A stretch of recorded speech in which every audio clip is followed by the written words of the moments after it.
Think texture stamps are expensive? Think again. You can make your own. No fancy tools, no extra cost. Just a few things from around your house. And the best part? These do-it-yourself stamps add a unique personal touch to your gel prints. In this video, I'll show you 5 simple ways to create your own texture stamps using materials you probably already have. We'll be using foam trays, cardboard, string, and even elastic bands to make unique textures for gel printing. Not only will you save money, but you'll also get one-of-a-kind marks you can't buy in a store. Let's get started. So let's take a look at the materials for today.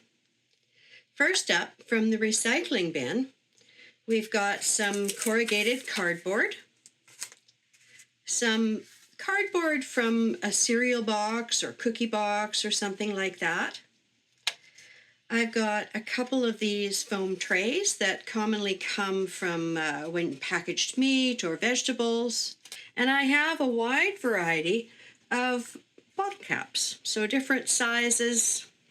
And I like to collect all different sizes and shapes of these.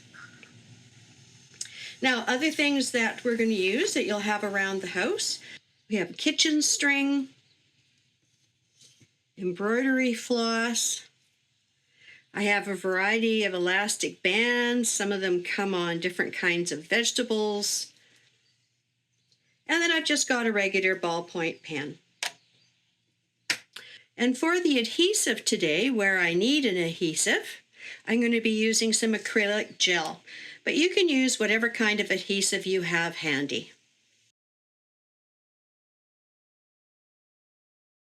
So first up, I'm going to be using the foam trays. So the first thing I'm going to do is just use a sharp knife to cut it along the curve. So basically I want to get rid of the curve.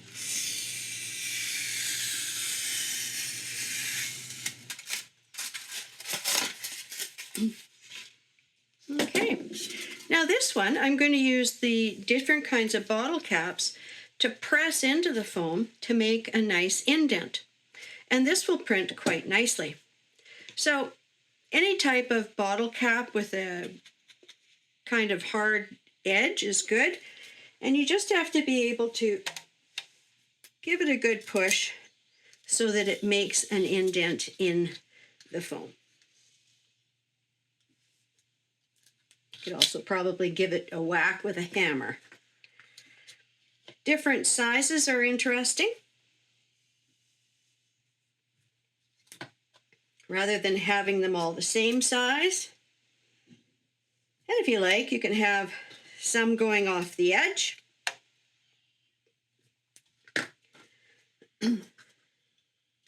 Some that overlap is good.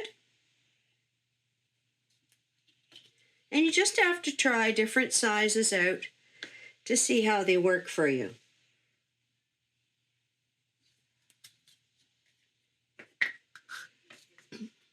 I haven't used this one before, but it would make a very interesting mark. Oh yeah, look at that. Get the full nubbly effect. And one thing that's interesting is, it's nice to have a good deep groove, but it doesn't have to be that deep and it will still leave an impression on the plate. This is just a little tube from the inside of a roll of doggy bags. Go through lots of these. And this can kind of fill in spaces maybe that are otherwise a little bit boring. Kind of like these because they kind of look like bubbles. The other thing that will work will be the cap of pens. You know, if you've got a nice round cap. Not all pens come with caps anymore. That one's got a little inner ridge that's interesting.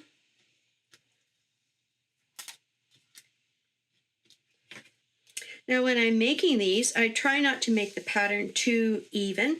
I try to keep the pattern sort of flowing so that when I use it as a stamp, it'll move the viewer's eye around. So more in some places and less in others. And boom, boom, boom, boom. Yeah, I quite like that.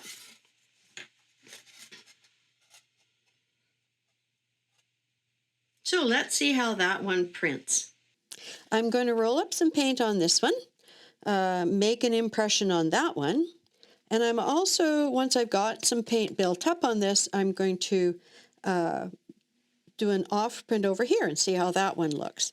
And today I'm just going to be using regular copy paper for the prints. These are just basically test prints.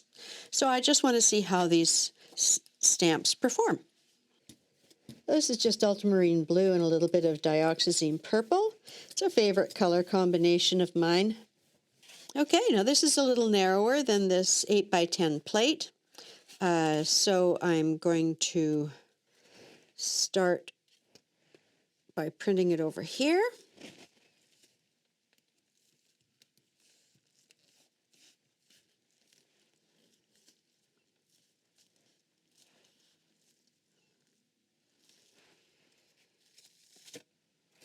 There we go. And then I can just repeat the pattern on this side.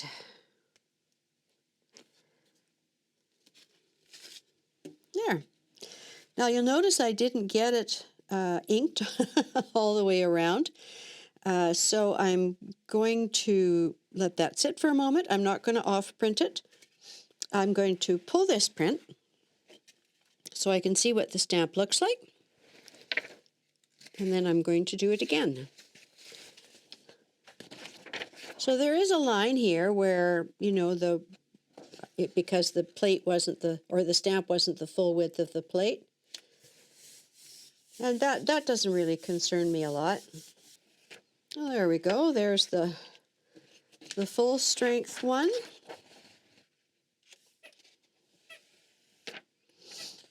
And there's a second one. And there's enough I could pull a third print off of that as well. But this is good for a test. I do like the little round patterns in there. They do remind me of bubbles. I think I'm having a little bit of problem getting everything in contact with the plate. There might be some curves or whatever. And it might just be kind of a lack of buildup of paint on the plate anyway. And I'm going to try printing this right down the middle so it's not too close to any edge.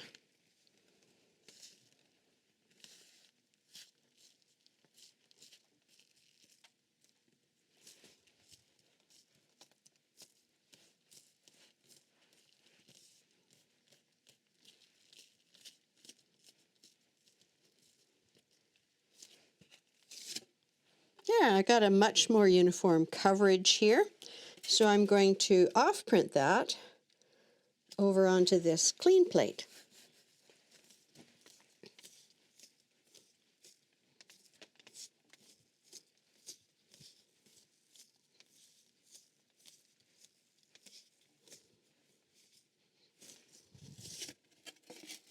There.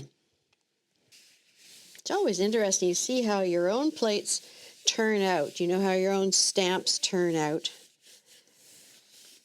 I quite enjoy making stamps and stencils and things. I find it's as interesting to me as it is to actually create collages and prints. So there's the offset one. And that's a very, very blue, bright blue print. And then this, I think, could be quite interesting. To me, sometimes the second, third prints are as or more interesting than the first ones when there's more paint on the plate. Oh yeah, look at that. So you get more of a texture and kind of a feeling of what that looks like. So that's the first off print and the second off print.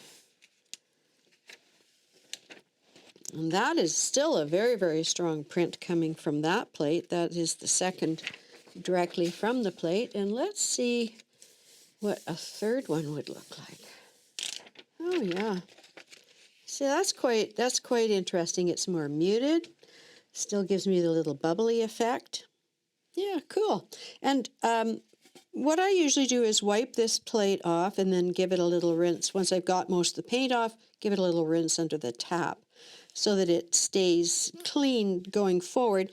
More because I want the paint to get into the grooves or not get into the grooves, as the case may be, than about whether it gets discolored.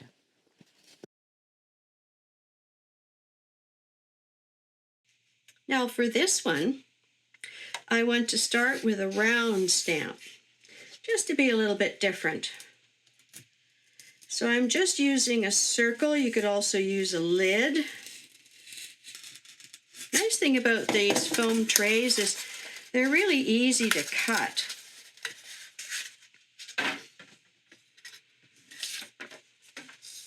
So now I've got a nice one-sided stamp. And for this one, I'm going to use a ballpoint pen to make the dents, the incisions in here. And I'd kind of like this, I'm kind of thinking of Jupiter. I'd kind of like to have a few spots and raggedy things in here. And you don't have to press very hard to make dents.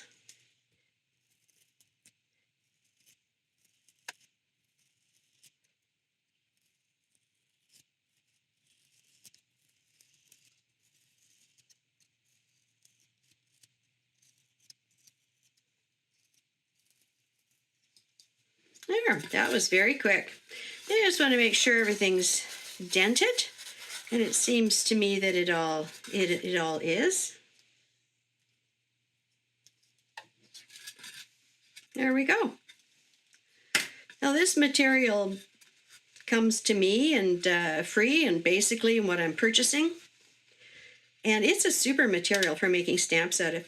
Cut it into different shapes, use different ways of making dents in it, and you can really express yourself. You can really make these truly your own. Let's give that a print. This one could potentially be difficult to pick up without leaving little fingerprints. So I like to put a little handle on the back. So I just take a little bit of masking tape, kind of fold it in half like that, and then just put it on there. And for this one I would do it twice. And this is a really good little trick if you have anything that's kind of small and hard to handle that you want to be able to lift off the plate easily. Whoops. So now I've got, it'll be easier once there's paint on there. Now I've got a way of lifting this off quite easily. So this one's a smaller stamp, so it can be used in kind of a variety of ways because you can position it in multiple ways on the plate. So, you know, I could have it stamping off the edge as well as stamping right into the middle of the plate.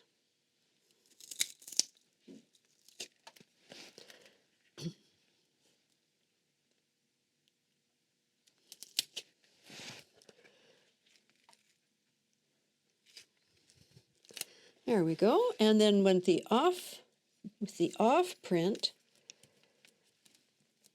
because I stamped into it several times, should have enough paint on this to give me a double off print. There we go. Oh, darker and of course lighter.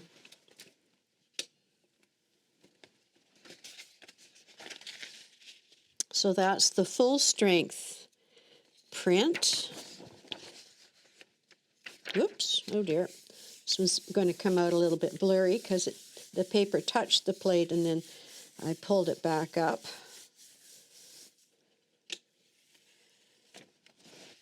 You can see actually it makes kind of an interesting mark where I did that. And this is definitely strong enough,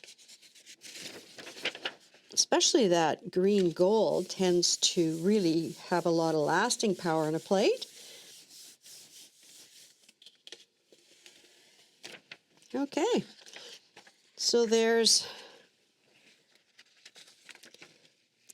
the first, second, and third print of that.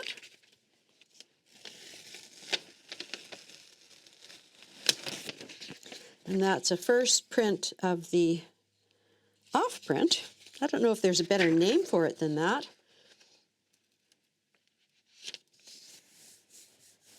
I guess on this side I'm using it as texture, and on this side it's actually being used as a stamp.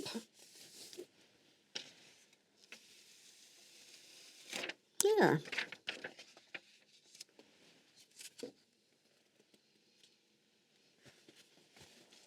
So first stamp, second stamp, first print of that, and second print of that. That's quite pretty.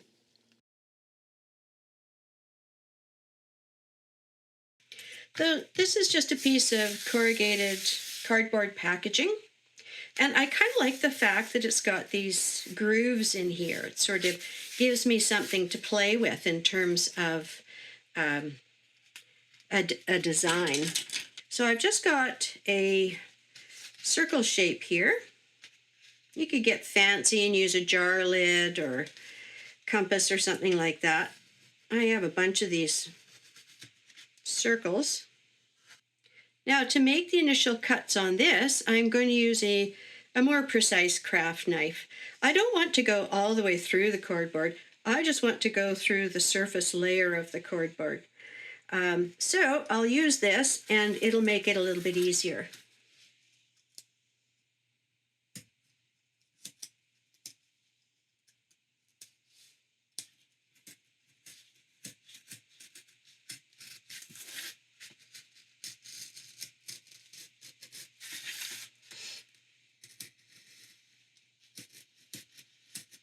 Corrugated cardboard is one of my favorite materials.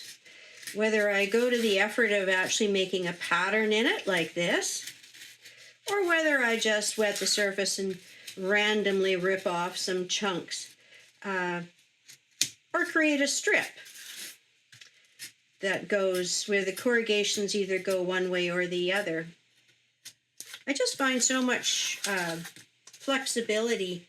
And you know, if a stamp gets old and tattered, well, that's okay. There's always more cardboard coming to your door. I've said before, you need to be the one in charge of the recycling in your household. I want at least to get a chance to look through all the goodies before they get sent to the curb or taken to the depot. Now, how big you actually make your stamps depends a little bit on the size of your gel plate. So if you were using a really small gel plate, say 5 by 7, obviously you'd want to start out with cardboard that was a bit smaller. Now the trick to getting the top layer of the cardboard off, but leaving the corrugations themselves exposed and intact, is the use of water. So you can use a regular little brush with a bit of pot of water beside you to dampen these areas, or you can use what I use, which is a water brush.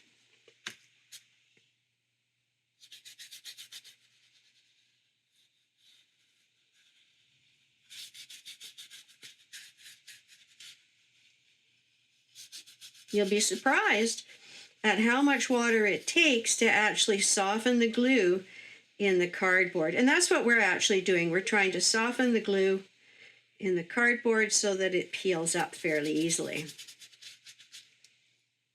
So be generous. Okay, now that's going to sit for a few minutes. And while it sits, if it starts to look not glossy, I'm going to put a bit more water on it. Okay, so this has been sitting for a while, and I'm going to test it now to see if it's going to start coming up. And all I do is I take my knife point and I put it under the top layer of the paper. And if the glue is dissolved, it should come off like that, fairly clean. And if you run into a stubborn bit, you might be better off to just put it back down and give it some more water before you try pulling up that area again. Because it's better if it comes off clean. Mind you, coming off raggedy has its appeal too. I have some that are made that way on purpose.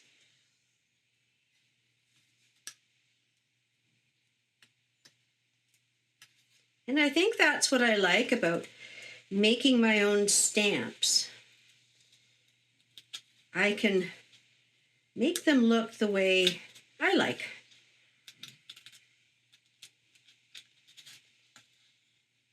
They're individual. They're all about you.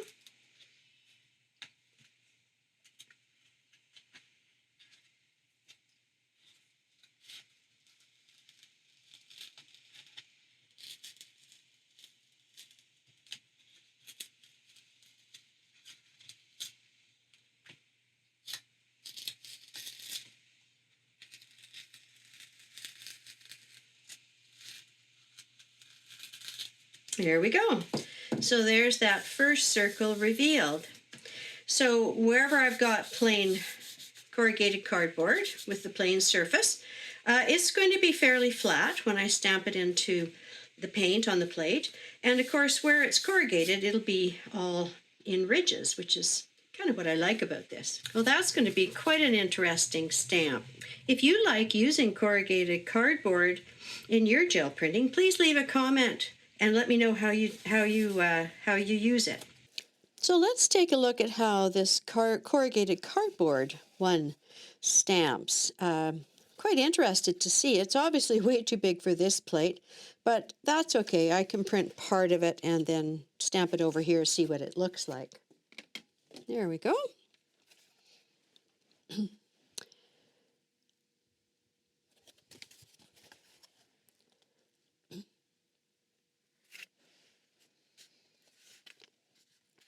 Now, what I find with corrugated cardboard stamps is that initially they're pretty absorbent. So they can take quite a lot of paint off the plate. And that makes a good impression here.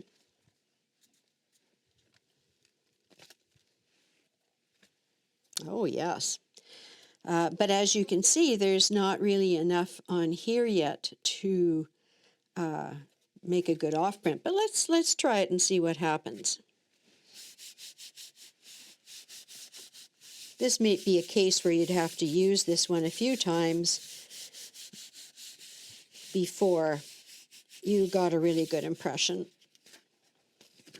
Oh yeah, that's not bad at all. And this one, obviously, I don't clean off. But frankly, as it builds up a bit of paint on its surface, it changes the way it prints. It makes it a bit different, and that can be very interesting. Okay, so there's a first print of that, and you can see it's really made good marks. Like, it's quite distinct in terms of the circles and the little void, and then the part that was just left as plain cardboard. And this, I think, will be interesting as well.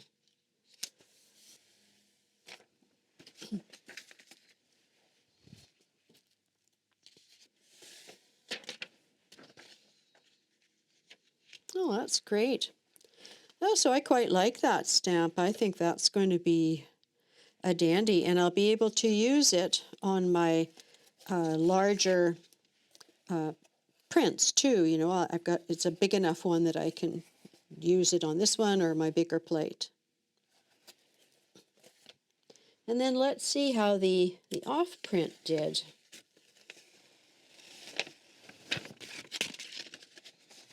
And see how different that is, say, compared to this one. And that's one of the things about the corrugated cardboard is where you have the ridges, it makes the ridges light when you use it as an impression plate into the gel plate, because it pushes the paint kind of away and it makes it darker in the grooves, whereas the exact opposite over here, the ones that have collected the paint from this side become darker and the grooves are kept white.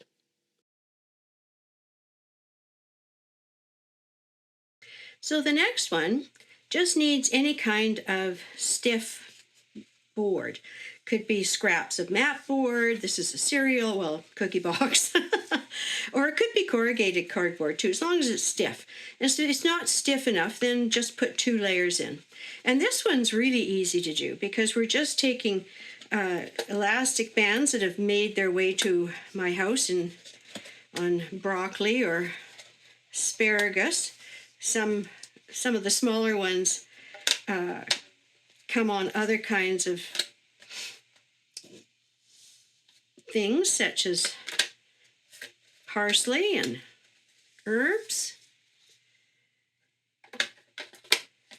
And I just want to throw these on here in a pattern. I want different spaces between them, perhaps some different angles.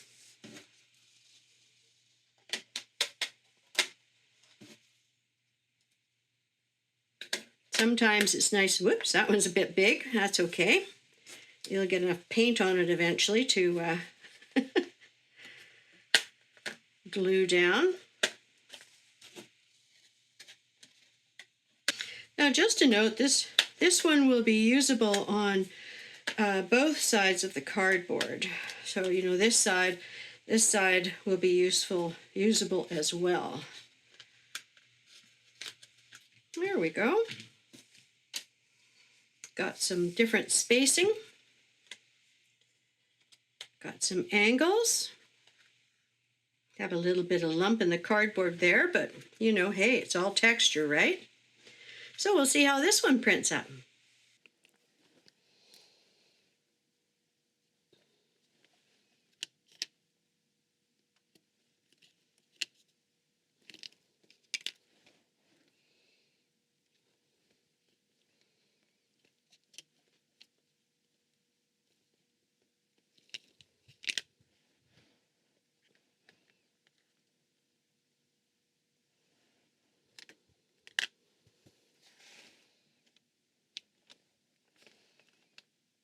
Now this one can be used on both sides. And it might be a little bit different depending on how many elastic bands you've put on it. If there's some spaces between the elastic bands, you know, it's possible that you'll get something like that on there and that will transfer, which is absolutely fine. It's part of the pattern.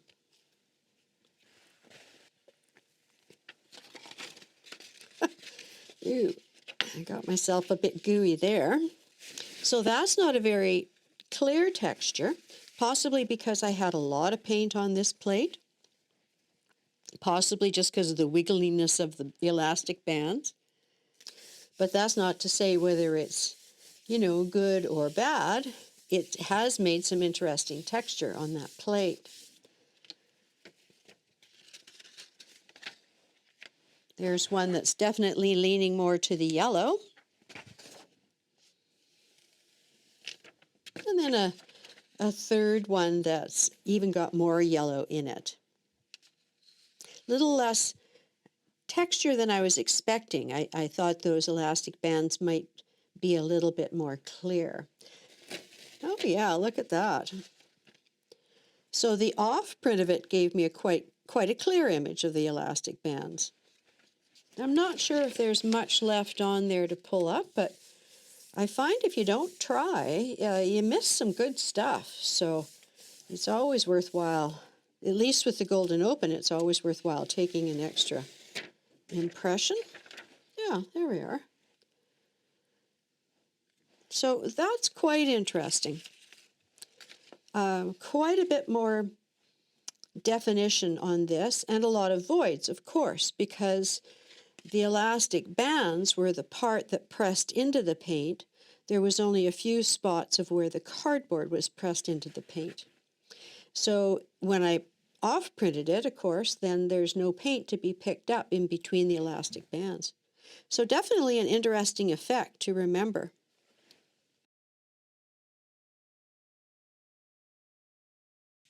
Now for this next one, I want to cut a bunch of strips of string, and I'm going to glue them onto this board. And I'm going to use both sides of the board.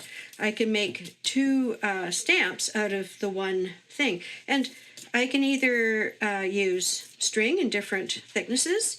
I can also use the embroidery floss. That does a good job as well. But I need to put some glue on this first.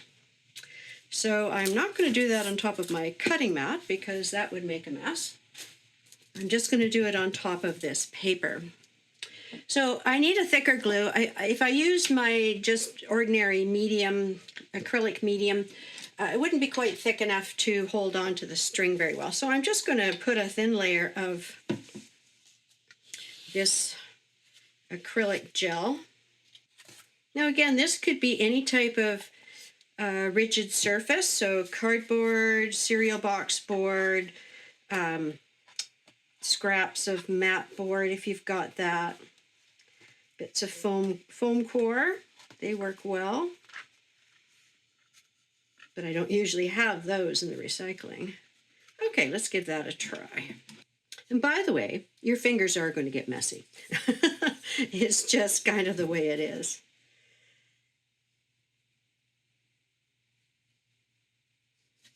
Now this is a little bit different than the elastic bands because you get more sort of curvy lines out of this. And you can put them close together or further apart. Make patterns out of them, different designs. There we go. And then once you've got it laid out, you just want to kind of tap, this is the messy part, tap it in with your finger. And then the best thing to do is when you're done that, run to the washroom and wash your hands before that glue sets. And you'll be able to get it off fairly well. Or, you know, if you're kind of particular about this, maybe you got somewhere fancy you want to go, don't want to have glue all over your fingers, well, you could always, you know, put on a pair of gloves.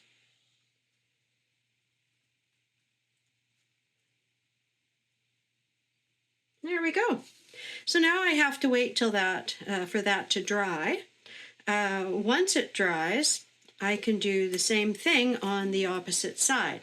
And by the way, when you do both sides, it helps because it takes the warp out.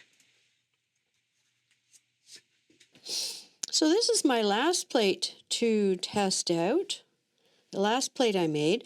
And you saw me glue this side onto the string onto this side, but later on I also glued some embroidery floss onto this side to make it a double-sided stamp, which can be messy for the fingers, you know, if you're doing this and putting it there and flipping it around, but hey, it all washes off.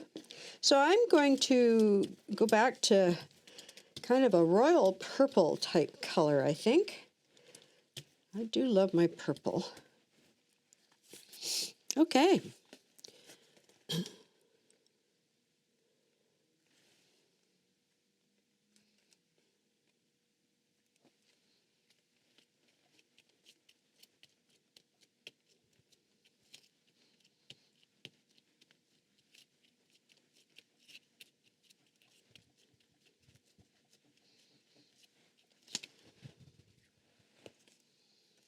All right, and I'm going to try that over here.